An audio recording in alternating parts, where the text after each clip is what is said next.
Well, the board plans to improve public education.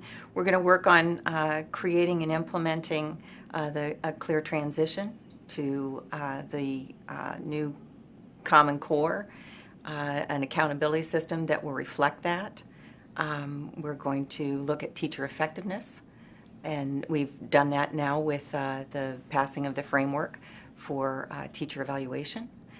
Looking at the low-performing schools, making sure that we get them so that they are either become high-performing schools or see what we can transition them into being. Those really are our main goals.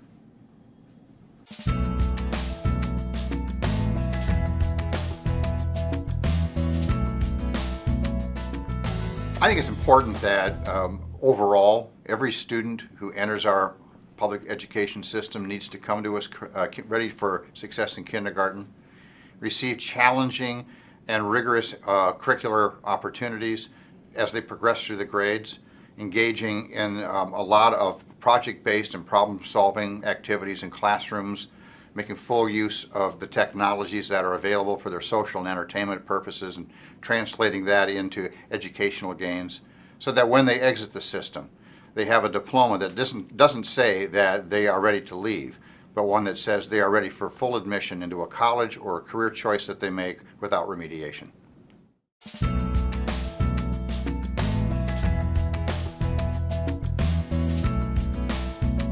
Online experiences for students today are just a part of their everyday activity. We have to remember that the changes in technology just on the internet itself have been so rapid in coming, and they have been so perverse in the lives of students today that we would be foolish to deny them opportunities to learn through this medium as much as they use it for other purposes.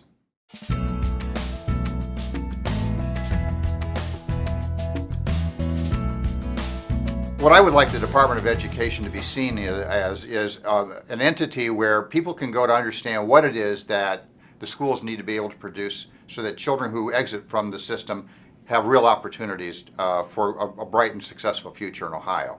That means that we need to provide guidance, we need to explain the expectations, provide the resources, and otherwise encourage our providers, whether they're traditional schools, charter schools, online schools, whatever the entity is that best works for that child. We need to be there as a positive partner and a resource.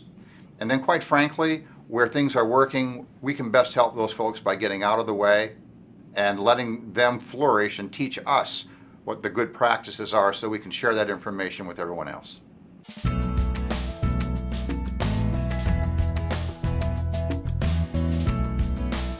The Common Core standards were developed from out of the National Governors Association and the Chief State School Officers.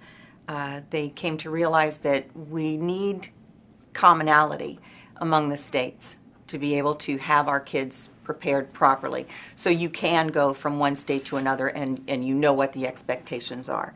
I think it's a noble goal, and I think we're going to be able to accomplish it. It allows us to provide our students with the ability to think deeper, think smarter, to learn how to learn, rather than just regurgitate a lot of information. We're hoping that districts will now begin to integrate the Common Core standards. Don't wait until 2014 to do it. We would like to see them integrate it now, and they will be much further ahead as we come down to the point where we will have the new assessments come on board in 2014, 2015. One of the great things about the Common Core standards is that we have made fewer of them required than is currently the case in our classwork. Currently, there are so many things that teachers are supposed to cover, that's all they have time to do is cover them. The new content standards are fewer in number, they are greater in depth, they are benchmarked against the highest performing nations in the world so that our students are being prepared on par with their competitors. And they really allow for students to become much more actively engaged in their learning, taking more responsibility for the learning. becoming the pursuers of knowledge instead of the empty receptacles, and allowing teachers to become better facilitators of learning as opposed to dispensers. So we're going to be able to actually allow teachers to unleash their creative teaching talents once again. We'll be able to challenge all students to discover that they can stretch and grow because they'll have been challenged. And in the end, we'll have a much better prepared group of young men and women who are going to leave our public school system, entering the job force, becoming their own entrepreneurs, or whatever their choices may be, but better prepared than ever before in the history of this state. And we'll leave a better legacy for Ohio than what we inherited as kids ourselves.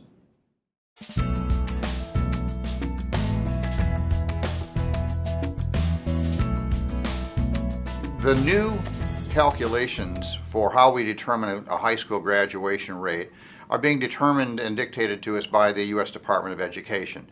And it assumes that all students who enter school as freshmen in a given year will all exit ready to go within 4 years. For some students, that might take less time, and they might be involved in post-secondary education options. There are no incentives built into the calculation for schools to help really pursue those kind of challenges for our brighter kids. And for the kids that are struggling and might need a little extra time, there's also no incentive for schools to stick with those kids. They need a 5th year to complete their high school education. There is absolutely nothing in the formula that provides an incentive for schools to do that, other than, of course, their sense of mission.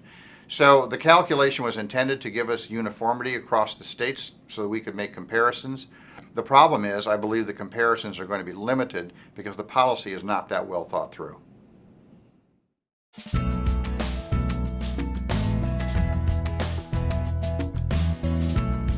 The idea that we now have over 2 million students in charter schools across the nation is testament to the idea that one size does not indeed fit all.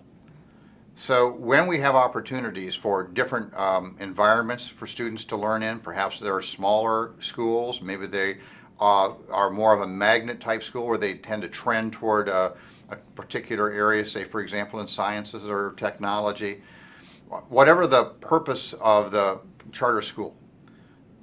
The idea that we have so many students in them simply indicates that when Americans are given the opportunity to have choice, they will exercise it. It's our responsibility to make sure that all of those choices are quality choices. But once those are made, then we need to respect the idea that not all kids learn the same way, in the same place, at the same rate.